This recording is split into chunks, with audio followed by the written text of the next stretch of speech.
Good morning, everybody. It's your favorite aspiring revolutionary here, a wandering author, reminding you that we are all the authors of our own lives. As always, my message remains the same: spend less, live more, earn your freedom with frugality.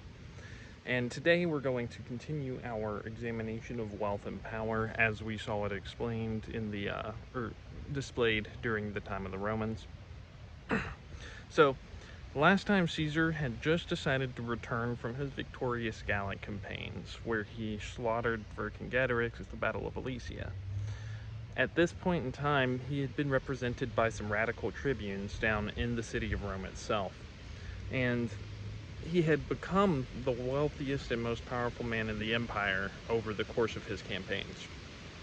Now, he decides to head back, and on the way back, the Senate, fearing him and being self-interested in themselves, issued a ultimatum, and they gave Pompey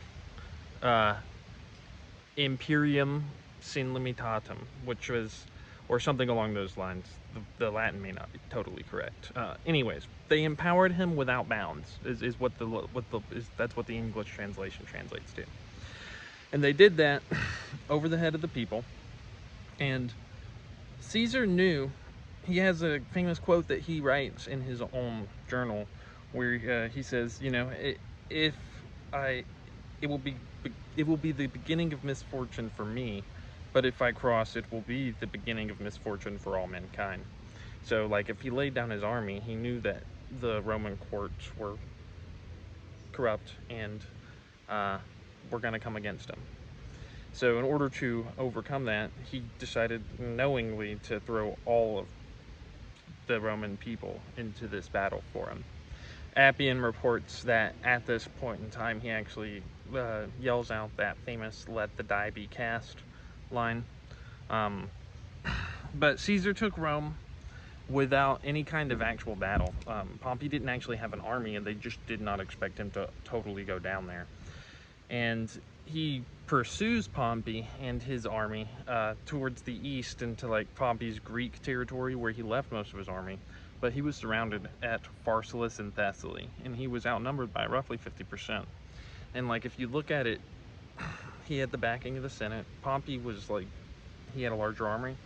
He was definitely the favored winner, right? But Caesar had two huge advantages, which really tells us a lot about leadership too. One, he was smart. He organized his troops into 4 lines, so whenever Pompey walks past him, his experienced troops attack Pompey's in the rear.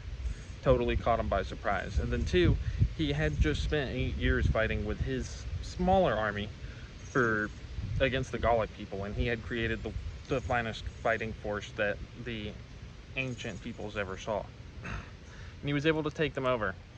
Now, there's definitely more to go into about the Roman Civil War, and we will continue to do so.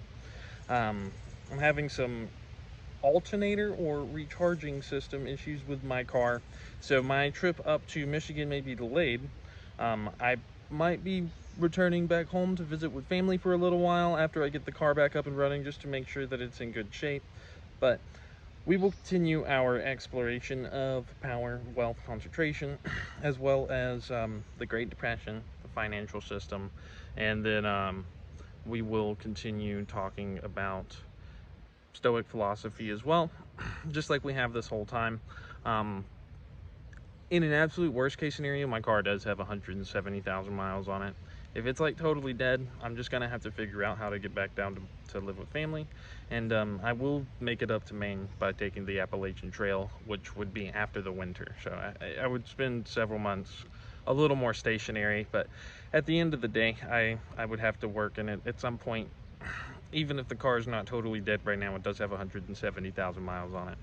But I'll continue to spend less and live more while also working hard and trying to inspire and empower my community. So hopefully things will be fine with the car.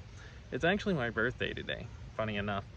But the thing that really strikes me out the most is just how many different experiences I've had over the last 28 years and where that's gotten me.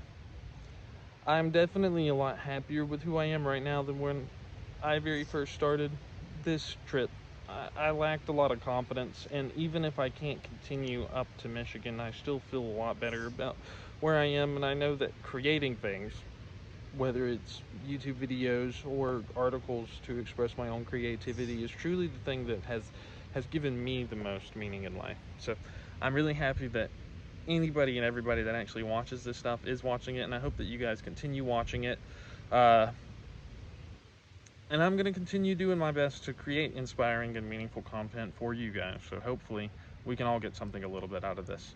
Anyways, as always, my message remains the same. Spend less, live more, earn your freedom with frugality. This is a wandering author here, reminding you that we are all the authors of our own lives. As always, you guys have a good day now.